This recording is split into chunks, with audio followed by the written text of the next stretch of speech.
Welcome to the Dumb Saints podcast. I'm Alex. PJ. And we have a special guest with us. We do. And her name is...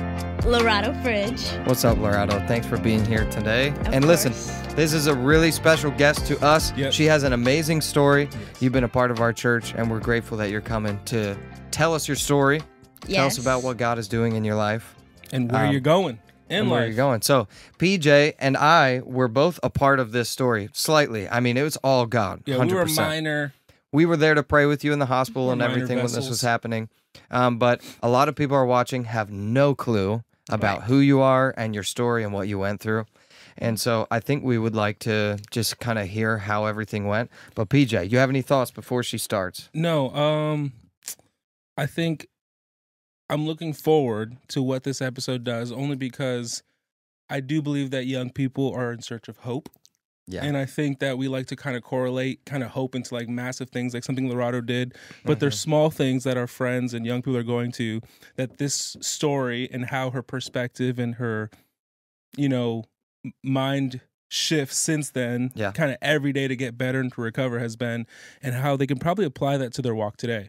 So, you got the floor. You don't got to go into the details like your mom was that one time. You It's like the blood pressure was this, and then you could give us the story, and kind of go off, and then we'll play from there. All right. So, in the beginning of this year, in the end of 2024, I would say, I was starting to get sick. Like, my health was declining. And I was like, my body was like breaking down. But, I was a competitive dancer for 12 years. And that was something so important to me. And I never missed a practice. So while I was going through this, I was still in practice. I was still pushing through even when I couldn't do it. And I knew I was in pain. And like, I'm so used to like going Just through. mind over matter type Yeah, thing. mind over matter. So like, I know I'm in pain, but I have a goal, and it's like college is coming up. I got teams that I'm working hard to become a part of, and training for college is such a huge thing. And I was like, if I stop now, like the momentum is gonna go down, and I'm just not gonna be able to come back from this. So I was like, I gotta keep pushing through. And one day I was like, I just can't do this anymore. I was stuck in my bed.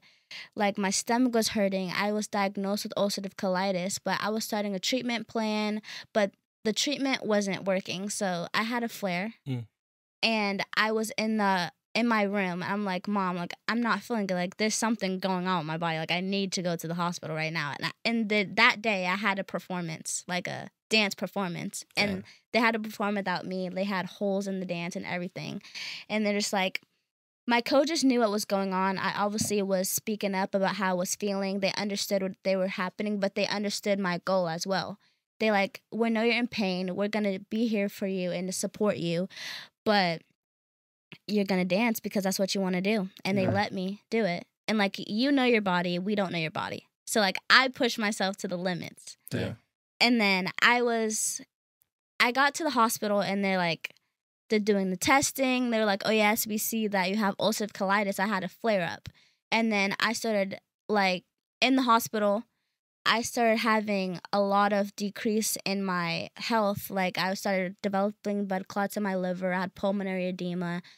I had inflammation in my heart, like crazy things that I could not even expect. And in this time frame, I'm unconscious. Like, I know that I'm going through it, but like the pain, I just don't remember like really like any of like the facts. Like, how fast did it go from, okay, I think there's a problem, to we got to go to the hospital right now? I really started getting for real sick like after New Year's. Like January 15th, I was diagnosed with ulcerative colitis. And then 5 days later, it's like my birthday week.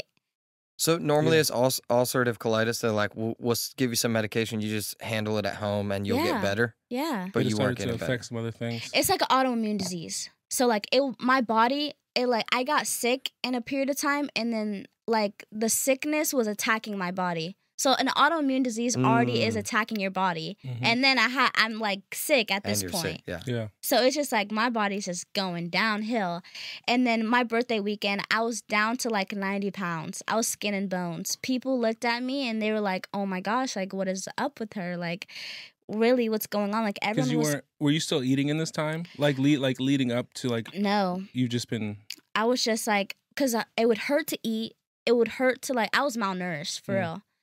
it was hard to eat. I was always fatigued. Like everything drained me. I wasn't like keeping up with my school. Like if I was doing my schoolwork and then I would sleep for like 5 hours, and then because I had like. Did your parents think anything She's was still like? Doing work. They knew. They knew it was going Like your mom was on. monitoring you while you were sleeping and stuff. Yeah, they were monitoring me. Like I had to go on a strict like low fiber diet, and like it was sucked. Like chicken with no seasoning, white rice, and then boiled carrots. They're trying to make chicken broth. minimal amount of inflammation. Yes, And but not like it wasn't settling right with me. Like I would eat and then like Yeah. go hey, to bro, the what you just bathroom. described is like the average white family's dinner every day. It sucked, and then like I would drink chicken broth. Oh, carrots again, Mom. Dang. No seasoning, Like just that. boiled.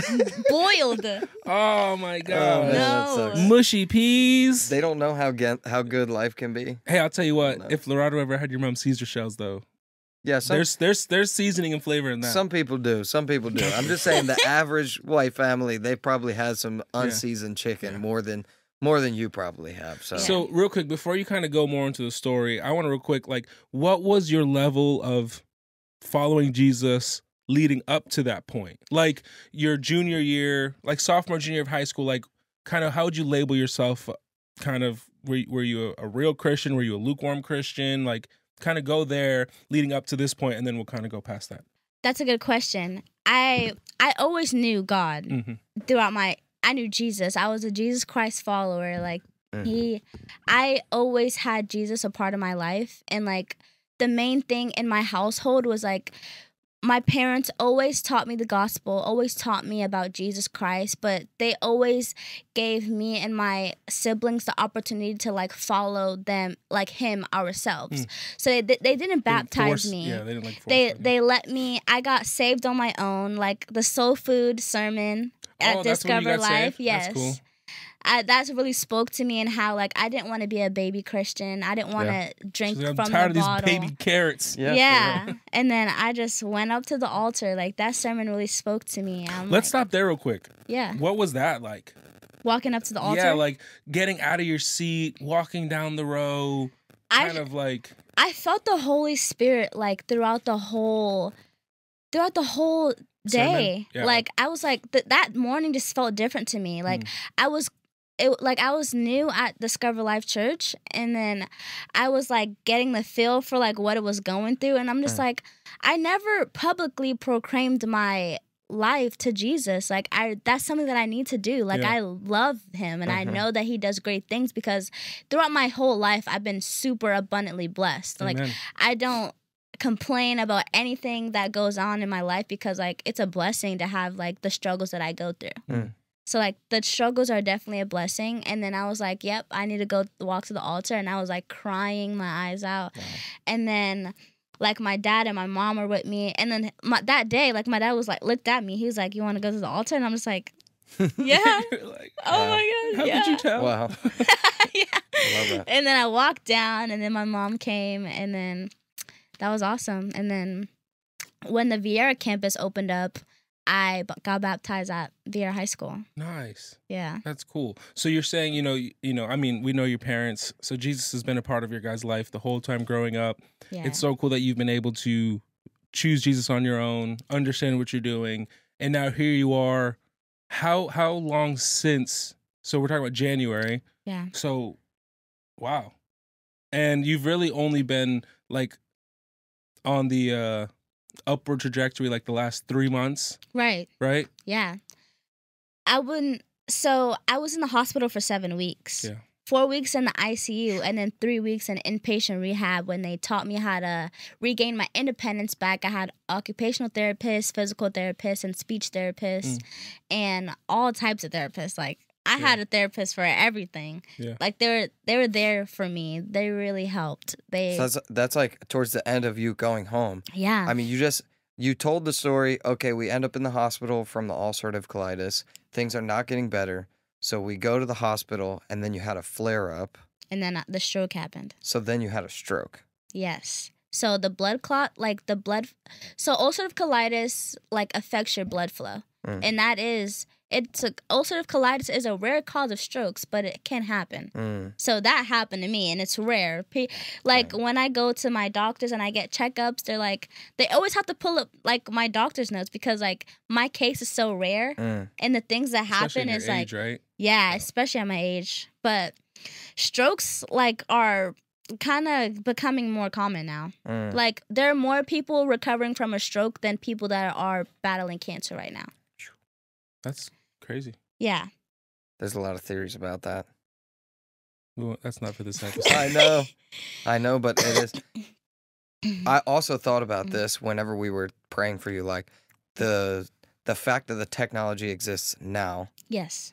To handle cancer. The issues that you're dealing with, like a stroke or cancer, or like we have family member who has seizures, and like there's so many advancements in technology where like as before they may not have been able to live. Yeah. Or like diabetes, you know, Right. you have insulin and things to keep you alive that wouldn't have even been possible. So, I mean, that's a huge blessing. Right. That you were in the hospital. They were able to address those things. And they detected it in the hospital because if I were to not be going to the hospital, I would have probably that would have happened not at made home. it. Yeah. Okay, so tell us about the day that the stroke happened, because there's a couple miraculous moments in that time process. frame, Yeah. So the day I had my stroke, like I've been in multiple testings. I was going through CT scans back to back to back, and all these colonoscopies. I had to have an emergency come and take me out of the procedure because my body was declining. Like wasn't getting oxygen to my body. They couldn't finish the procedure. No, they couldn't. Emergency team had to take me out of a colonoscopy. And then I came home. I came back to my room, not my home. And then I was just like, your home for 7 weeks. Yeah.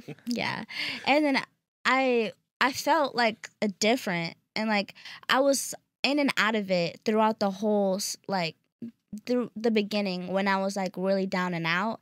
I was in and out of it, and I'm just like, I'm laying in my bed and I just feel like something, like, and I turned to my dad to the side of me and I'm like, you need to pray for me. And like, you need to pray for me right now. Like something is happening right now. And like, I don't feel right. And then he prays for me. And he prays good. And then I started crying and everything. And I'm just like, yeah, there's something about to happen. And then my mom comes back into the room after talking to the doctors. They're telling her, catching her up with everything that's going on. And then she says, I tell my mom, I was like, you need to be in the room when this happens, like when this test happens. And like, no one can be in the room in an MRI. So I was like, she was like, I'll be there when you come back. And I was like, are you going to be there? Are you going to be there? And then she's like, yes, I'll be there. Like she was there, but she wasn't in the room. And then as I'm going in the MRI, like my stroke was detected and I start screaming. I started screaming. Because like pain or? I just felt something. Like I felt like my body wasn't right. Like it was like an overwhelming feeling, and like usually like I'm okay with testing. Like you just have to sit there and put like your emotions at this point, everything kind of, and the pain and everything. My brain was swelling while I was in the MRI, so I was like going crazy. Like I didn't know what to do. Like my body didn't know how to react. So I was like screaming and crying. I was like, "Where's my mom? Like where's my mom?" Like screaming, and then I was moving around in the MRI. Like I almost hit my head. Like in the bubble, because like I was like screaming, and then they pulled me out, and then my nurse had to like restrain me, and then. Crazy thing is like this nurse that was doing the MRI, she didn't believe that I was having a stroke. She just thought maybe you were like a young girl, maybe having like a she tantrum was like, or something, maybe. Yeah, that's exactly what she said. People get like claustrophobic in an MRI, and sometimes they have like mental breakdowns. She's probably seen people react very negatively before. Yeah, and then before her procedure for me was to do a stroke protocol on me. So they were testing me, and then she was like, well, I don't think that she's having a stroke. Like, she was very doubtful. Yeah.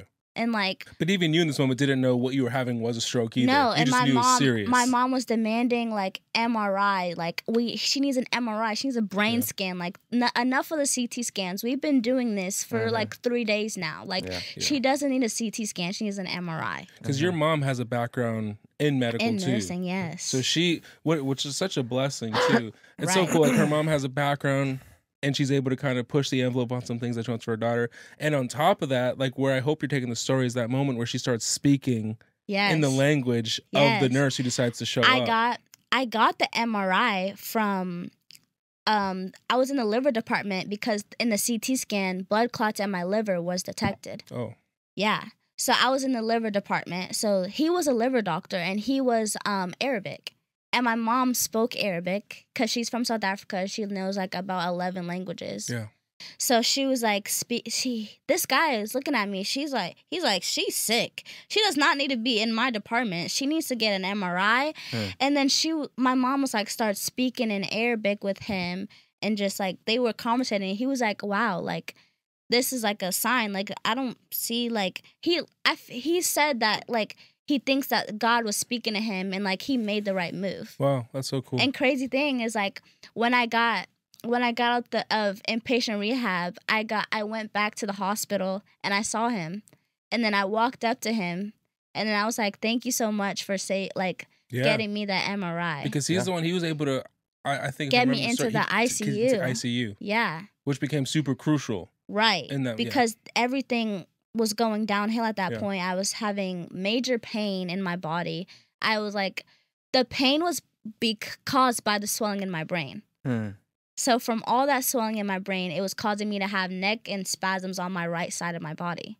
I just couldn't control it. My mom stood up in my room for 3 hours massaging my neck because I couldn't bear the pain. Yeah. I couldn't do it. Yeah. That's so crazy. So then that happens. And then, I mean, I visited you in the hospital. You were asleep every time I was there. Was she ever awake when you went? She was like this. She was out. She was smiling. She was smiling when I was Always there too. Smiling. She was every smiling time. when I was there that too. Was crazy I remember that. Because every time that we went in, I do remember that. I mean, your mom was, when I went in, she was kind of telling the nurses like, "Hey, that's not what she needs." Yeah. And then the doctor came in, and that's when he explained like, "Okay, we're gonna try this regimen to fight the ulcerative colitis," which ended up working. Yeah, it's infliximab. It's an IV medication. So he came in and said, "This is what we're going to do. We've already given her that amount. The protocol is to wait this many days, and then we'll give the next dose if needed." And so I was there when things were kind of turning around. Right. But your mom was even then telling the nurses, "Hey, no, whatever it was, she was telling them that's not the move. Get the doctor here first." Yeah, every day they put me on the schedule to have a colometry, they wanted to insert a colostomy bag in me. So like take out my colon. Oh, right. Yeah, and your mom was like, "Heck no." No. Like, yeah.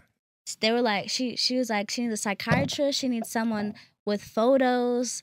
You need to show her, educate her on what is happening because like that would be life altering for the rest of your life. Right. And then I also would have to recover from a stroke and have a colonoscopy bag. Yeah. That would not. So they were saying like, "Hey, if we just remove, it'll be better for you. Like then you'll get better like that." Yeah. And your mom was like, "Well, hold on. Let's see if we can get it back to healthy." Because that would affect your whole future. I mean, you're only 18. Right. Which is wild that they were just going to do that. Yeah. Yeah. And I can't imagine somebody in the same position, and I don't know. Without the support that I had. Without a family member who knows what they're talking about. Right. It scares me. I'm like... Yeah, because you don't. I'm glad I know some people because I'm gonna have them come in and talk to the doctors on my behalf. Right. It's kind of crazy because I mean, like when we were going through when PJ was in Natasha's belly, it's like we were just led by faith because they were just telling us stuff and we're like, okay, or like I get like, you have to trust them. Yeah, you have to trust them. But where I want to ask you a question, Lerato, like. It was kind of a moment where we had in our time with PJ where it's like, okay, from this day forward, like our faith is not going to be shaken. So kind of during kind of when in this story did you start to kind of get your consciousness back and your thoughts back and you kind of just like started to go to war for yourself spiritually? So when I got out of the evacuation of clots procedure, I was woken up from the anesthesia. They're like, hello. they're like snapping in my face, like, Hold wake on. up. I'm an idiot. Please explain to me. The evacuation of the clot, that's like, okay, we found the clot that caused the stroke. Yes. We're going to get it out. Okay, so they do that. And It's then an they're waking you up. angiogram. Lerato, I know she probably woke up and she's already tight. Like, who the heck is snapping? Yes. Snapping in my face. I'm just like, hello, like, You're like, I'm a human being. yes, like, don't do that. Pause. They're like, hello, wake up, wake up. And then, like, there's like 5 nurses around me because my like, the way I had a doctor for my stomach, a doctor for my pulmonary because my lungs were affected. Yep. And then I had a liver doctor and I had a neurologist. And they're all in there. And then a nurse. So And there then was your like, parents. yes, and my sister. And they're all around me. And I was like, what is happening right now? And I was just like lost because like in the motions of like being in the hospital, like the days are blurred together. Yeah. So I'm just like, okay, like what is it now? Like, and like I woke up and she's like, hey, look at me. You almost died. Wow. I said, huh? I said, This is the first thing you wake up to. yeah. First thing I wake up to. Okay. I mean, she's giving you the reality. Yeah, because like for them, it's like normal because I was technically there the whole time, that my whole stay in the hospital. Like you're there, like we're speaking right in front of you, and they're obligated to speak right in front of me at this time because I was 18 years old.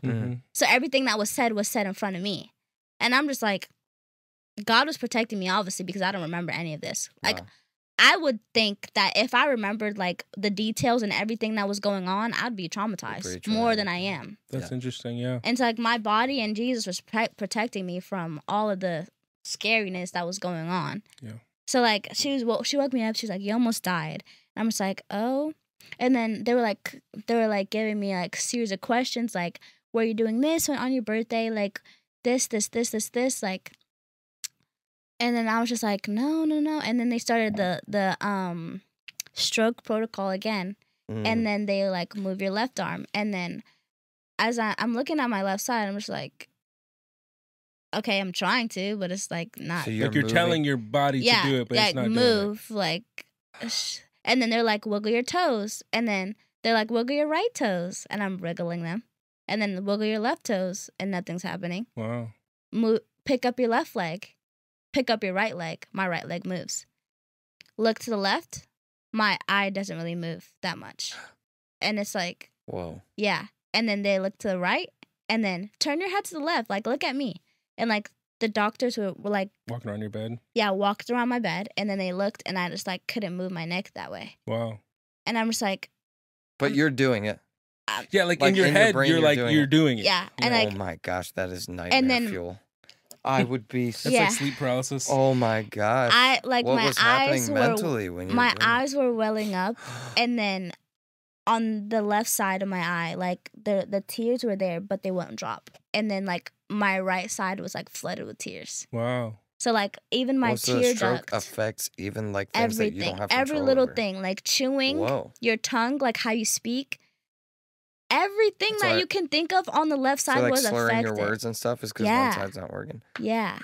Man. Okay, so mentally, what's happening? Because you just brought this up when he asks you, when was the shift where you're like, okay, I'm going to trust God and there's like a spiritual battle. So that's happening in your mind. What's your thought process of shifting from obvious like fear to, Faith. okay, I trust you, God? I was fearful for a while, and like after I got out of the MRI and like I was back in my room, and I'm just like looking at my dad like, what is happening? Like I was shell shocked, like what is happening? Like for real, like please tell me, like is this a joke? Yeah. And like I was so like I was having medicines in me, and like it took me a while to like get back to my real self. Yeah. Because like I was totally different. Like my personality shifted, and like I was talking like a toddler. Like I would say, "Mommy, this," and like I couldn't use my manners because some of the words couldn't like come to me. Wow. So I would say things like water.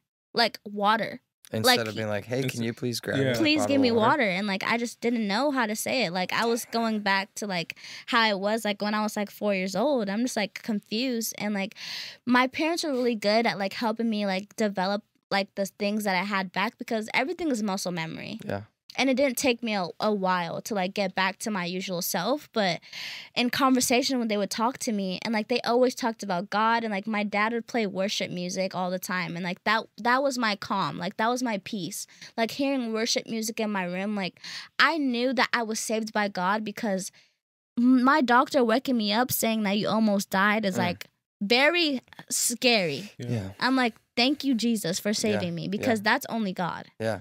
What's so cool about this, where I want to kind of maybe take a quick detour, is like what I'm learning and what I've learned through this story is like how important a praying parent is. Oh, yeah. Yes. And I think like, I believe that there's going to be some people who may listen to this podcast and see some clips. And if it could just motivate a parent and the child, like you and your dad spoke together at Family Culture Night and gave your story. So like, let's talk about your parents real quick, and how like when you couldn't do for yourself, your parents were doing for you, in the sense of praying and interceding and kind of just speaking life over you, because you're knocked out, you're unconscious. And Like, even when you I came was back, down. now you're half, paralyzed for a while. Yeah. And like, how is that kind of just like them continuing to not like, hey, man, we are out of this thing. Like, we can see the light at the end of the tunnel, but we're not there yet. Right. Yeah, they were like they intentionally the were vessels. saying, we see the reality, Yeah. but we don't believe that. Yeah. Right. Like, we don't trust what we see. Right. We trust God. Amen. Your parents did that the whole way. All the time, every day. They were just so faithful, and my dad was like, you only have to have the faith of a mustard seed. That's all God is asking from you. That's so cool. And then I was like, yes. Perfect like reminder. I know. And he pulled up a picture of a mustard seed. Showed He was you how like, small it really is. yeah, this is I how love that. small this is how much faith that you have to have in Jesus for him to save you. Mm. And I was like, okay, like I know that my Jesus is good. I know that he is almighty, and I know that he is amazing, because you taught me those things. Yes. And I was like, okay, like I'm trusting you, because Yes. my parents will not lead me in the wrong way. Amen. And I was just like, okay, like my mom would go down to because in Advent Health, they have like a chapel, because it's like a faith-based church, a faith-based hospital. Yeah. So they had a chapel, and my mom, like the day that I had my stroke, my mom was in the chapel for a long time when they were doing the procedure and everything. Whenever I was at my room, my mom was in the chapel praying and like crying and like letting it all out, so that when I was back in my room, that she could be present and positive for me. Yeah. Cause like, and I would be like, Mom, are you crying? Like, what's wrong? Like, why are you sad? Like, why are you crying? Like, what's happening? Yeah. Wow. And it's, for me, it was like, I really didn't understand like how traumatizing it is. And like a traumatic brain injury, I would say, is more traumatic for the people around you than it was for me. Wow. And like they saw me every day. Like they saw me when like the doctor would say like, oh, like we don't know what's gonna happen with her. Like, we don't know. I feel like that would be so traumatizing. Yeah. And like I don't wish that on anyone. And like I thank God for like my parents' strength, because they're amazing. Yeah. They are amazing. And I'm blessed to have the parents that I have. For real. And I love them so much. And I thank God every day for them, because I definitely wouldn't have gotten through this without them. Yeah. And my sister too, because she was driving every day from Back and forth. every day. And I didn't even realize it. Even when I was unconscious, she was there.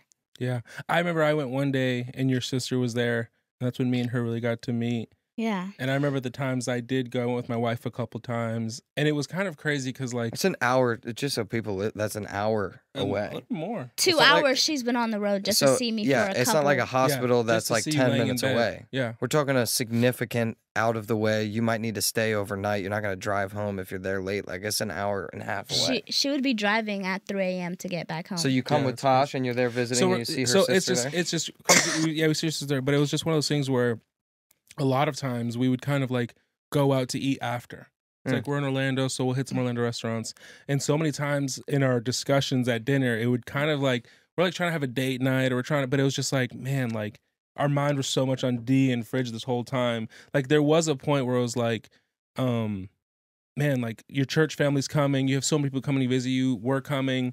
And there was a point, I remember me and Tasha sitting at dinner at Cheesecake Factory, and it was just like, oh my gosh. Like being a parent and then like putting yourself in that person's shoes and just being like, and we were never sad, but we were so motivated by her parents. Yeah. Because her parents were literally just like inspirational. Because it really was the situation didn't look good. I remember when I got there one time, they asked me to leave, to come out the room, and then they started moving stuff, dude. And I felt just like I just felt something was like, you need to start going to prayer right now. So I'm like in the hallway praying with my eyes closed, face towards the door, and people are walking out, and your mom comes out, and she comes out crying, walks past me, and I'm like, I don't know what's going on. And it was just a thing where at some point I was like I think I prayed for like 10 minutes. I don't know, 8 to 10 minutes, and nothing was happening. And then I kind of just like, well, I kind of read the writing on the wall. Like this, it doesn't seem like there's gonna be time for me here.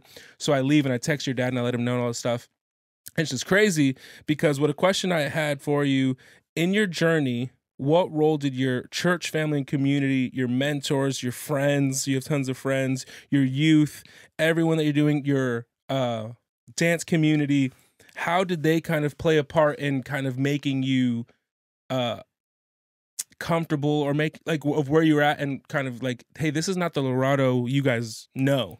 Yeah. Like the Lerato you remember is high flying, dancing, super out of life, and now they're like seeing you, you know, learning how to walk again and stuff. Like, how did kind of both those things, because sometimes I imagine people are coming to see me, it's like, oh, they're not seeing me like in my normal self. Yeah. So part of you could maybe be like a little discouraged, but at the same time they're coming to encourage you. So what was that like for you and for your parents in that season? Because what I want people to understand is that it's so important when we say like come to church or serve in church, and so many episodes we've done, it's like it is so important to have a church family. Right. Because they really do kind of meet you, and they really are, they do so much more than people think. Right. And like I was in the hospital for 7 weeks. Every day there was a member from Discover Life Church visiting me. Cool. And I just felt like, wow, I'm truly loved. Like I'm very loved and I'm very seen. And like I felt so valued. And like I just like in my mind, I'm just like, I can't let these people down. Like they're seeing me at this moment at rock bottom. It can't get any worse than this. And so they're gonna see me here and they're gonna see me thrive as well. Amen. That's dope. And I was just like, wow, like I just was like so moved by like the presence of everyone. And like you would always come and like pray with me. And like it's unfortunate that I could never see PJ. And he came in inpatient rehab when I was in my wheelchair. Yeah. And then I was like, when you guys would pray for me and like be there for me, like I just felt like in those moments when you guys were there, I just felt like a sense of normalcy because there were so many hours out throughout the day when I'm just sitting there just like waiting for the next doctor to come see me or the next doctor to like check up on me, but it's like different. And like I would be on like one of the assignments from my speech therapist was to get on FaceTime and like talk to people because like speech was like a big thing that I had to get back because I had aphasia, which is like your mind and mouth isn't connecting. So like I know what I wanted to say, but the words weren't coming. So like people conversating with me and exposing me to different words that I already know, obviously, would like help me to like speak. Wow. Yeah. So like I would be on FaceTime with Larea and all like the people from church every Sunday. So you're talking about like the spiritual aspects and benefits of it. And then you're saying, yeah, that's true, but also literally there was like this practical thing where me in communication with other people was benefiting my actual physical healing. Yeah. Right. That's amazing. Yeah. So we were talking before we started recording, and you were talking about Job, and I think one of my favorite parts of Job's story is like when everything bad happens, his friends just came in, they just sit with him and they say nothing and they weep with him. Yeah. And I feel like that was probably more my time, because like I would just get there and I'd be sitting with D and Fridge, and it was like we were talking, but you could just tell it was low. And I think, bro, it was like some less of Job's talking. friends were there being like, You there's did sin in something your life wrong. and God's punishing you. Yeah. Okay. That's a couple verses after. But hopefully nobody did that to you while you were in the But there's a time there where they don't say nothing. There's a time where they weep with them. And they just go through it them. Right. That's the fact. That's not what I'm talking about. No, we're not those guys. But it's just one of those things where, you know, you talked about Job being kind of one of those stories for you. I want to kind of talk about what were kind of stuff in Job that you see in Job that kind of just gave you hope. Or what were the things that you were able to just cling on in that story that now here you are, oh my gosh, 10 months later. Yeah. That, you know, you're still not 100%, right? Where you say Right. like you're like 90, 95. Like where would you say you're at now? Like 75. Oh wow, so you're even So- further than you want to be. Yeah, I have big goals. I have you big wanna get back plans to- for my life. Yeah, Yeah. that's good. So I like for like a regular person, like throughout like living in my everyday life, I'd say like I'm at a 80. Mm. That's good, but I like to physically, push past the limits. Like I want to be running. I want to be sprinting. Yeah. Like I told myself when I start running again, like really running, I'm not going to stop running. Like when you're down and you don't like you can't do the things that you did before, like you cherish them more. Yeah. Yeah. So like someone to like get up and like be able to jump. Mm. Like just the ability to jump, like up and down, just Yeah. a regular jump is like very important for somebody who's like laying on their hospital bed, their deathbed. Yeah. And you're a dancer. So yes. that's like Yeah. So, So I is want to that get back to probably the leaping. most physical, and we're not talking about just like running. No. Dance is like, okay, you got to have some pretty extreme mobility. Right? And multitasking. Yeah. You gotta like be strong. Uh-huh. You like it's a lot that goes into dancing, and like I obviously didn't even understand like what I was doing and like how crazy the things that I was doing until I can't do it anymore. Oh, you like take advantage of it's just normal. Yeah, it and then was you don't have the normal. ability. And like I dance, like I'm a dance coach now. Yeah. And like I still coach with like the girls I used to dance with and things That's like cool. that.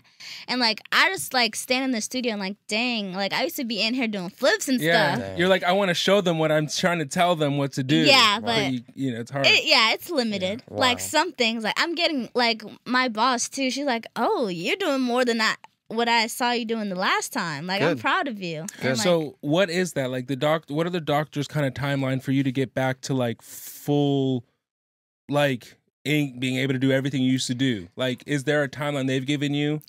oh, when I was in my bed, like I was seen by a physical therapist at the inpatient rehab that I got Mhm. transferred to, and they were like, "It may take you 6 months to walk," and it took me 3 weeks. Come on. Nice. So I was like, "Oh no."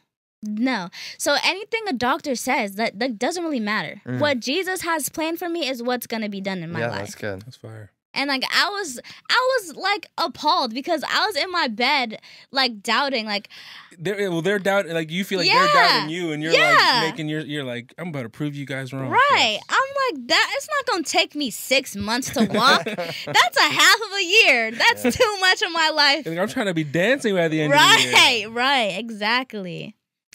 That's so cool, and it's kind of crazy, kind of revisiting the story. But I want to pivot. Yeah. Do you want to stay? Do you want to ask me before? Well, I pivot? wanted to ask you because, so how long from when you started your physical therapy to right now? How long has it been? It's been 8 months. So 8 months. Yeah. You've regained. March, April, May, June, July, August, September. 7 months. Okay, so 7 months. Mhm. And what's the status of your mobility right now? I have 100% mobility in my left arm. Come on. Nice. And then I have some limitation in my left leg. Sorry. And where's that? In your knee? In your hip? In my hip mobility and my ankle mobility. And I can't wiggle my toes. You still can't wiggle your toes. But your Yeah. speech is perfectly fine. Sounds like my you're speech able perfectly fine. and her My- sassiness is back. 100%. It's all there. 100%. It's on 10 all the Yeah, time. no, I no, stay no. That ready. came back No first. doubt. No doubt. Yes. So mobility is like waist down on your left side still. Yes, Some stuff. yeah. And so are you still doing physical therapy? Yes, I am. What do they do when you're going to that? They're just like forcing you to do stuff that's uncomfortable, or And is that also different from like your personal gym time? Are those the same or are those different? Personal gym time is more like a weight training. Okay. Like I want to be strong, obviously. Yeah. But when I'm in physical therapy, they like do a lot of mind and body connection. So like stretching and like neurological muscular stimulation. really? NEMS, yes. Wow. So they're actually like using. Like a Elec- it's like a TENS unit, but it's So they like attach it to that your yeah, leg, that, and then that's they. how I got my arm Wow. my hand movement back. So, dude, that's crazy. So like they're kind of relearn. Like a friend would tell you a word that you already knew, and then you would go, "Oh, okay, I remember that word." Is Yeah. that the same thing that's happening? Like they're using electricity to activate Yeah. those and muscles it like at the same time that you're trying to do it with your brain. yeah, it wakes up your nerves. Whoa. So like right now my nerves are asleep or like they call dead or asleep, but I say asleep because like they're not dead. Hello. No. Come on. Even if they are, they'll come back. Yeah, You're gonna exactly. get healed in Jesus' name. In Jesus' name, amen. That's cool. Yeah. So then that must be frustrating as heck that you're 7 months in and you still can't wiggle your toes. Yeah, it feels weird. Like I do it manually. Like I like You like move kinda my just move them? toes. Yeah, because like But even then, when you do that that's with your good. fingers, you're not feeling it. I Like, can you like when you pinch your toes, you can feel your toes. yeah, You but just I don't have the can't. control of I your don't toes. have like the neurological connection to my body to actually move my toes. Wow. Wow. My left toes. Yeah.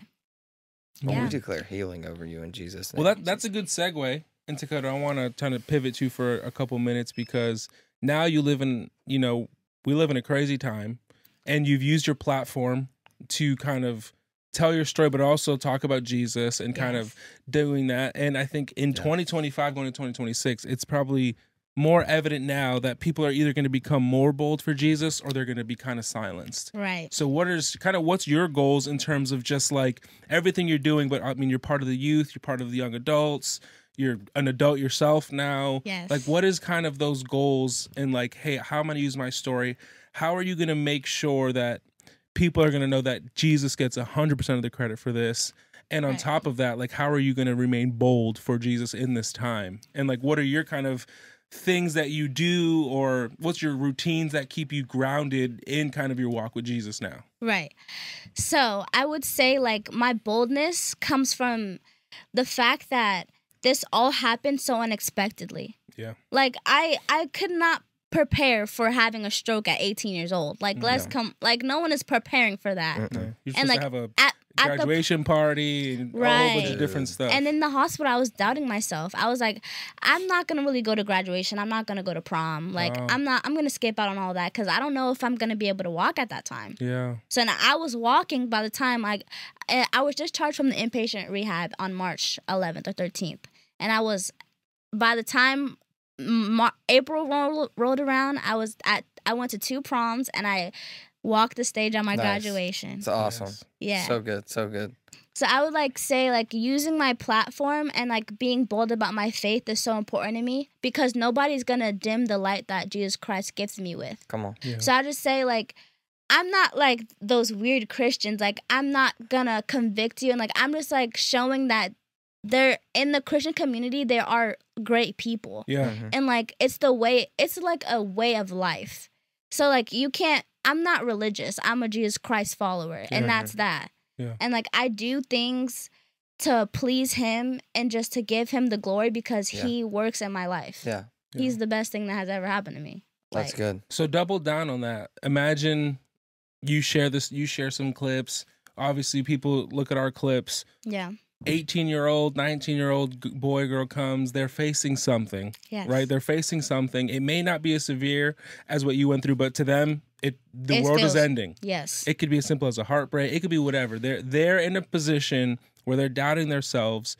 What advice do you give them? And what are some practical steps they can do as a young person, kind of where you're at, because they're seeing the same stuff in social media you're seeing. Right. They're experiencing the same stuff you're seeing. Like, what are some of the things that you can kind of just encourage, who knows, that one person who's scrolling at 1 a.m? There's power in prayer. Yes. Like when in doubt, pray. Yeah. Like when in doubt, pray. I would say that. Like anytime you feel some type of feeling, you're not feeling it just for no reason. That's God. Yeah. So when I was feeling doubt and like, God, Dad, you need to pray for me, I'm going to pray. When I feel like I'm scared, I'm going to pray. When I feel like I need healing, I'm going to pray. And like my parents have taught me the importance of prayer. And I feel like, and I know if I wasn't me and my family weren't in the prayer life and prayer culture that we are now, then I wouldn't be where I am today. Yeah. Like actually building a relationship with Jesus. Like he wants to know you. He wants to seek your face. Like he wants to have conversations with you daily. So I would just say take time out of your day just to speak to him. Because like your trials and tribulations bring you closer to the cross. Yes. That's what I say. May your troubles lead you to the cross. So what about the person who's saying, I don't know how to talk to him? Or like, what, like, because obviously you're in your Bible. Yes. So it's like, hey, like, Lerato, I hear what you're saying. I'm praying and I'm talking, and it's like, but they're not opening up the Bible. Right. You know, like, what are kind of some of the things that, I mean, I see now you're at a 7 a.m.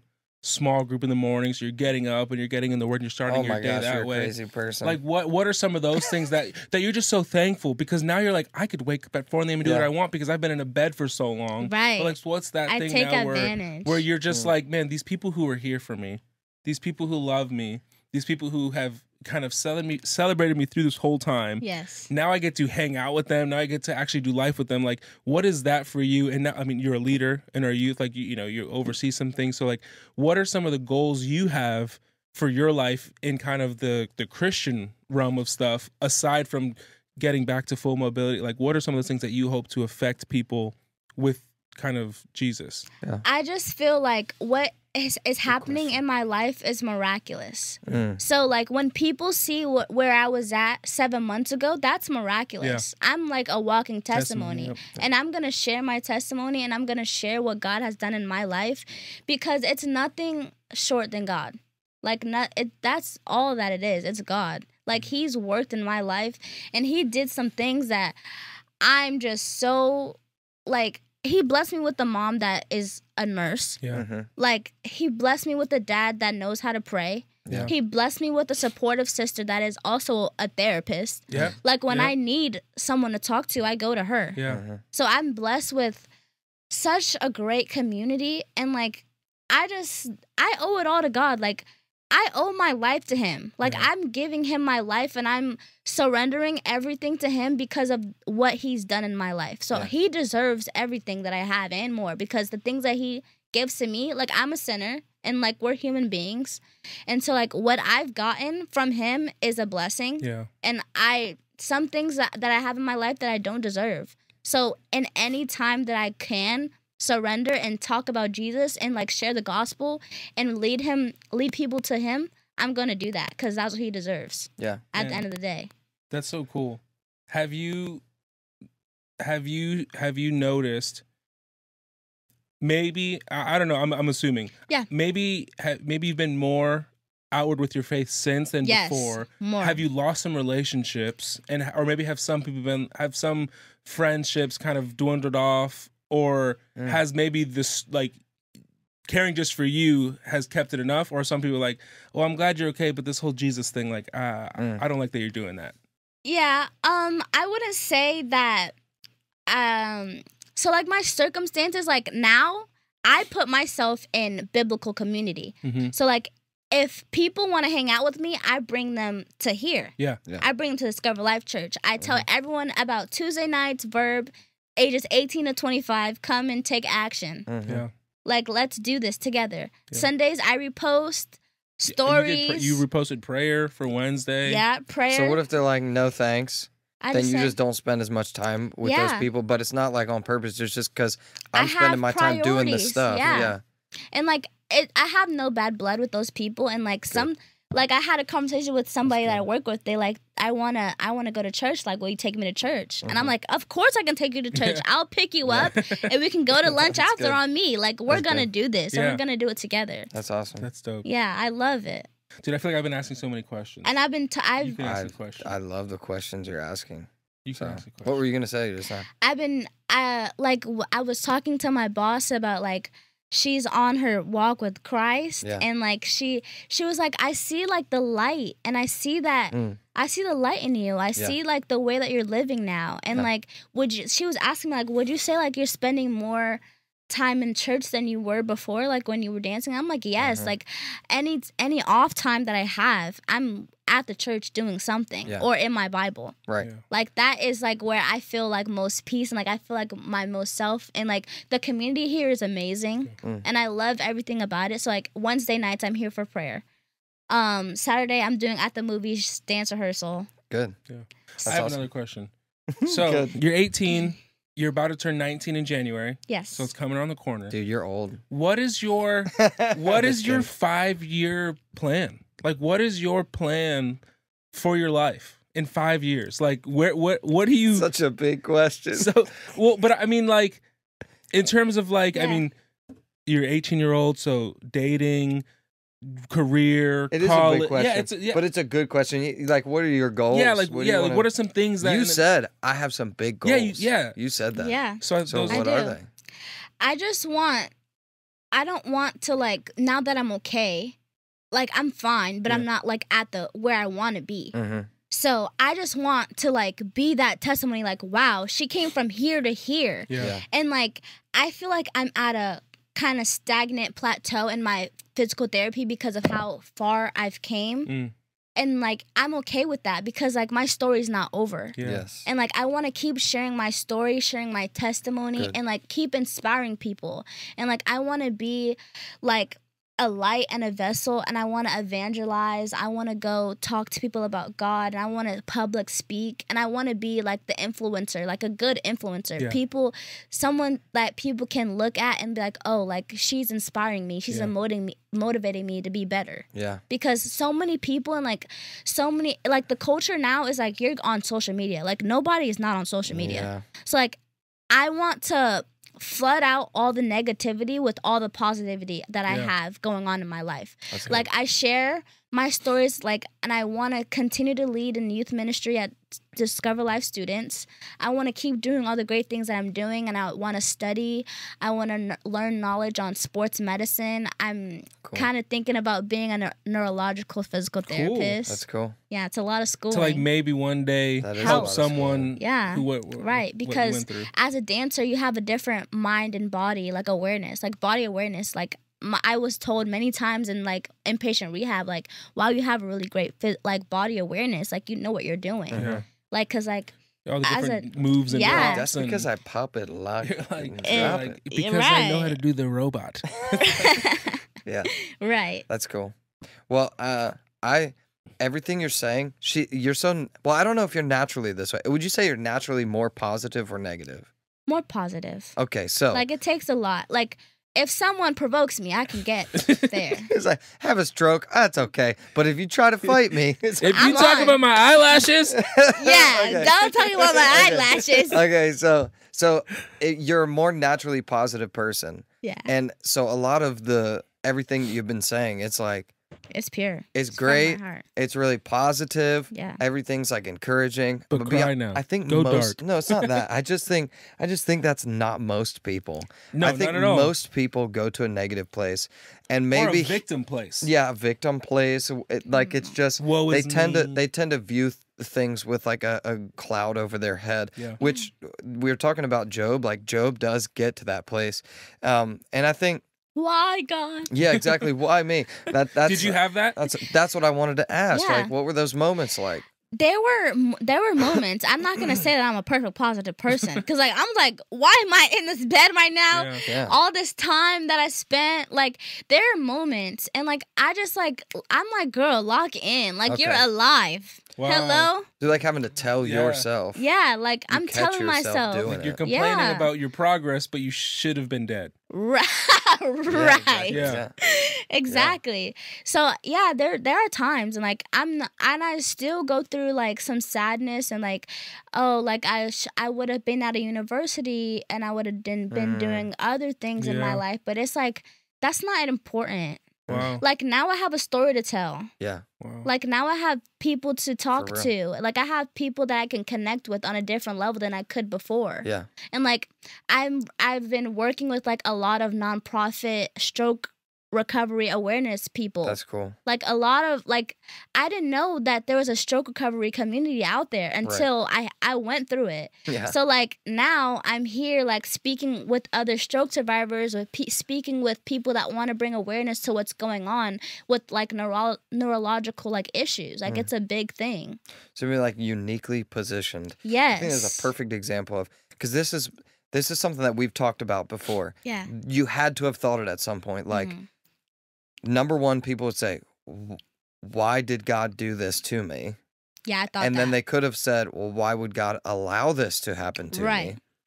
And we are proponents of, like, we don't believe that God is a child abuser. Yeah. So he's not going to give a 3-year-old cancer. Right. Like, we just don't believe that. He gave me what I could bear. Right. He knew that I was going to come out of the storm. Right. So, and did God cause Lerato to have a stroke? Like, we don't believe that. No, I don't believe it either. We think that we face things on earth Right. because we are Flesh and living blood, we're not in heaven yet. Like this is This is just a a trial period, right? costume. Yeah, exactly. The Like skin suit, is that and what PK and says Yep, this skin suit. and this environment that we created because of our own sin has these cursed things that comes with it, like sickness and cancer I and believe it. strokes and all Eve's ulcerative fault. colitis. Like okay.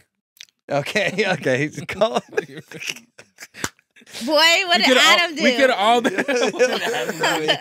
he listened to the woman. Right? Yeah. She tricked him and he fell to She the tricked him. So but it is a perfect example. Your story is a perfect example of how God has taken something, which is what the scripture says.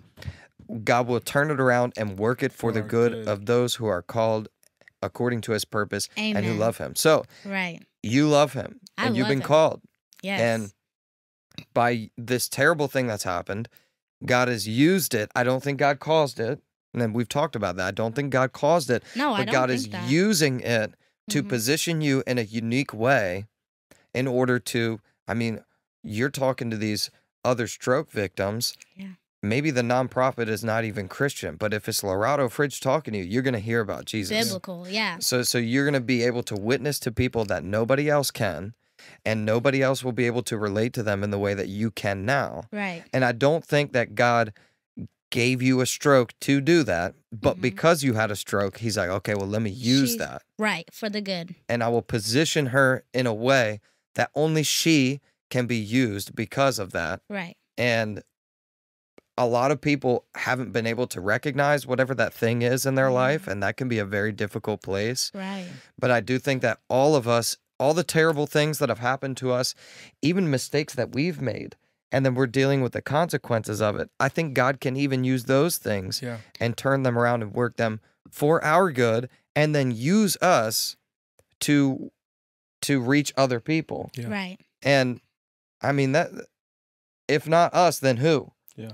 And I think if not us, then who? And we always talk about, like, God doesn't need you. Like, Lerato, if you said no to God, like, thanks God for healing me, but like, thanks for the second chance, but I'm gonna go to the world now. Yeah, and I'm not gonna tell these people about Jesus. That's not my job. Like, I think maybe God would find another way for them to get the gospel. Right. But I don't want to miss the opportunity to be used. And it sounds like that's kind of used. That's what I'm doing. Yeah. Yes.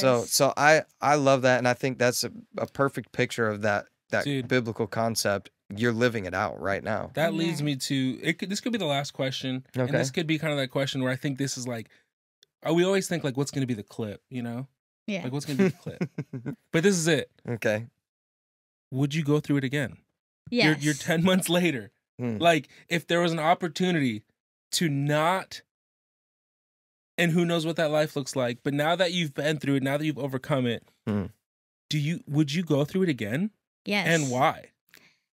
I feel like, yes, I would go through it again because it's now, I always thought like, you know, like it's time for college and your college essay. What's your college essay going to be about? Yeah. My college essay was about dance. But if I was writing a college essay right now, it would be like how I came back from a stroke and how God led me to being a walking testimony. Yeah.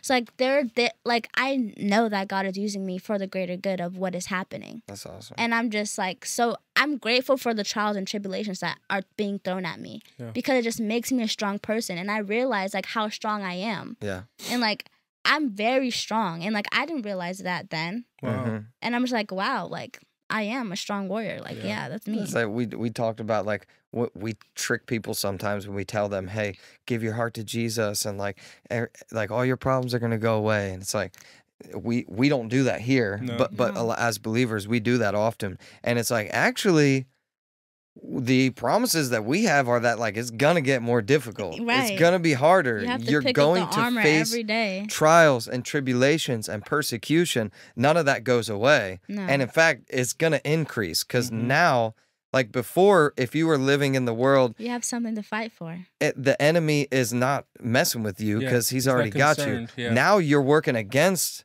him, Right. and you're on God's side. Well, now I've got to attack you. You lead me to another question. So technically, when you become saved, like, and you give your heart to Christ, you say, I'm going to live for him and I'm going to pursue this calling and this mission that he's put on my life. Right. You're actually going to face more difficult things. And the apostles were like, this is great. this is awesome. Consider it pure joy.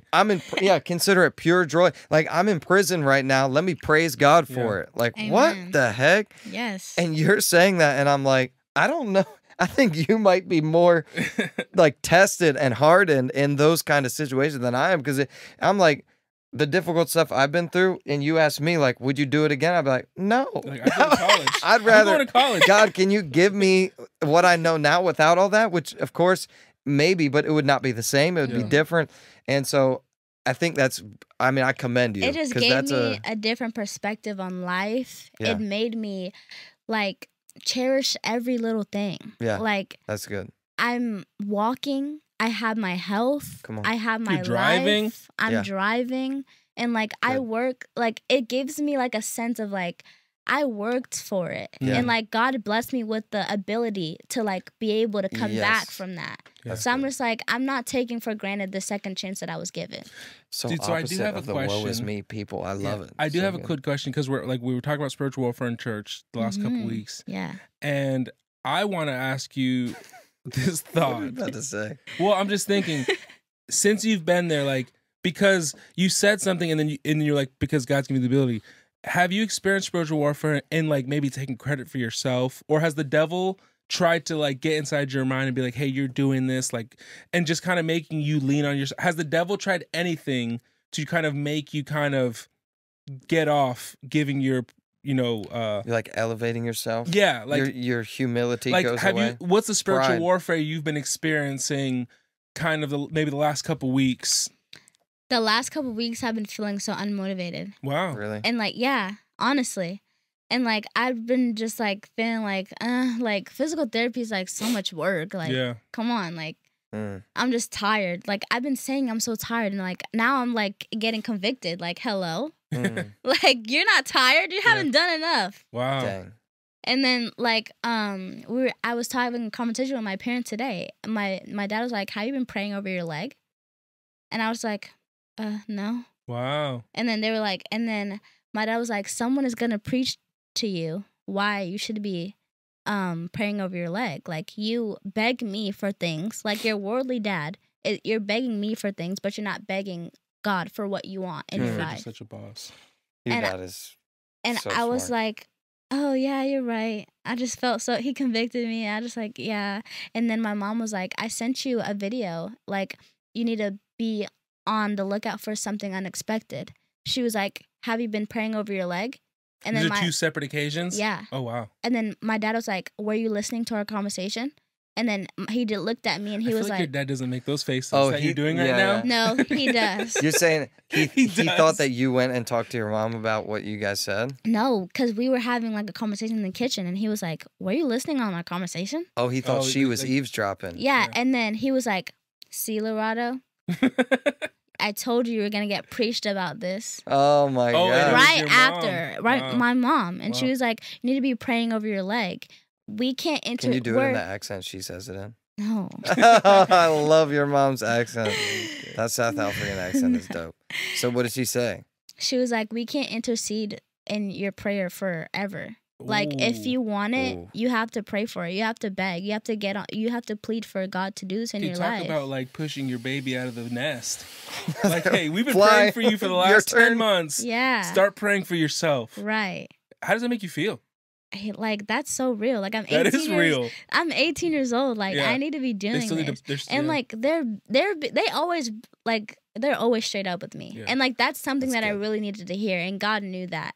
Cause like I've been really on fire for God. Like, honestly, like I've been dropping different kind of sins. Like, I'm trying to like lean away from like secular music and like all these other sins that I know is wrong that I still do. And like, I want to become a better Christian. And like, I want to walk the walk and talk the talk. Yeah. Like, I don't want to come on this podcast and like speak all these great things knowing that I'm still doing like bad things and like doing it Yeah. and I don't care.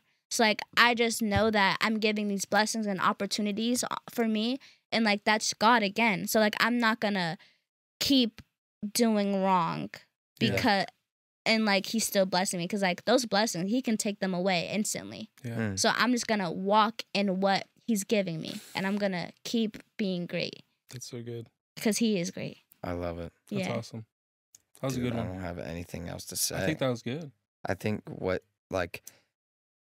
first of all, well, I say first of all, this is Last not of all. first, last of all, whatever. Just in general, 37th. you are,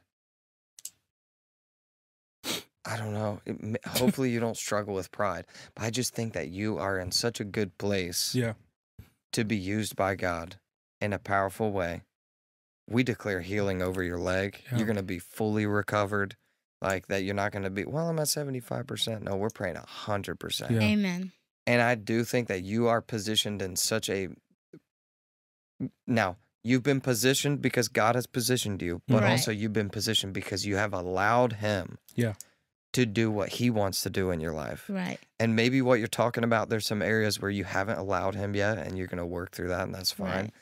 But I think that if you continue to do that, oh my gosh, bro. Dude, imagine, and that's the cool thing about it. I met with a friend of mine for lunch yesterday, and he was just telling me, he's like, dude, the power of the last 10 years of my life. Like, I've literally fully given my life to these the last 10 years, and I've just seen him come through time and time again with finances and this, and for our church and for the people.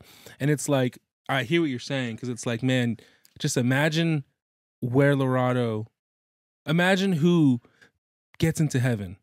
Like, think That's about the that. goal. Like, That's the end think goal. of who gets into heaven. And I was talking to Matthew about this, who's been on our What do podcast you mean by before. that? Well, I'm gonna do both. Just imagine who gets into heaven because they hear your story. Oh, I love that. And I didn't know what you were and saying. I was telling Matt the same I thing gotcha. yesterday of just like, dude, just think of the kids.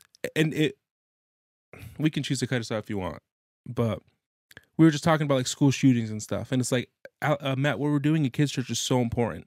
Just Right. think of the kids who come to church and that we have to share the gospel. They know the gospel. And we had a kid recently give his heart to Christ, and it was Owen. And it's like, just think in the crazy world we live in, if something happens to kids and they don't have Jesus, like the outcome of Right. that is horrible. Yeah. So like what Right. we're doing, being used by God on a Sunday and throughout the week and serving and using our testimony, it is so crucial because it is through that someone may come to church, hey, I'll pick you Right. up, whatever it is. And now all of a sudden, because of your obedience, because your endurance through this, there's a possibility that you get to help We're people. making heaven crowded. Yeah. And that's fire. Right.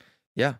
That's only the beginning of it, because I've always talked in my family about, like, I have my grandparents on both sides are Yeah. believers, and then like their parents are believers and their parents are believers. And Right. so like we don't actually know who the first Christian was in our family. Mm-hmm. I mean, it could go all the way.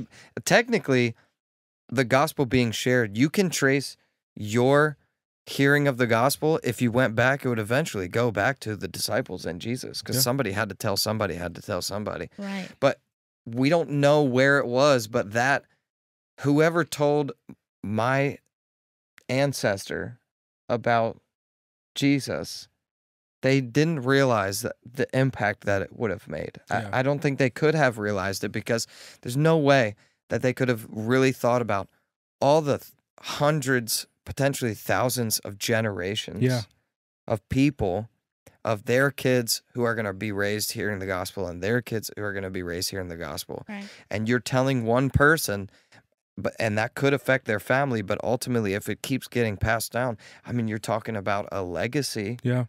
Straight up. And you may, 3 generations from now, you're not going to get the credit for it, because they're not even going to know who you are. Right.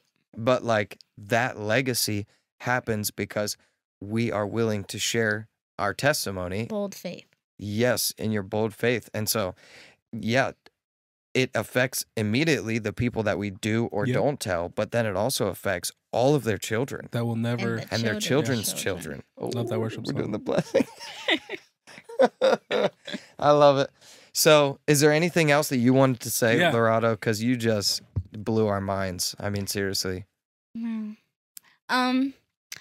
If you want to keep following my journey, Yeah. Tell us Follow about me. how Plug to it. connect with you.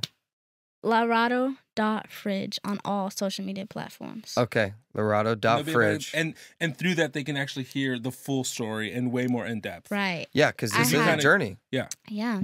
I have a couple videos talking about what really happened in full depth. I have the Discover Life testimony that I have on my platform too. That's awesome. Yeah, I share it all. That's so cool. I'm an open book. Very vulnerable around here. Love it. Very vulnerable around here. I love it. Okay, cool. Well, thank you for joining us, and thank you for watching.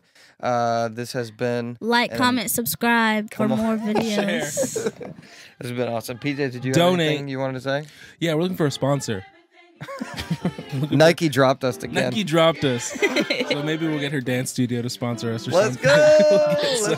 We'll get a sponsor Anyway. from Advent Health. Good. Okay. Thank you guys for watching. We are the Dumb Saints, and you are also Dumb Saints. Yes. And we'll see y'all next week. Aloha.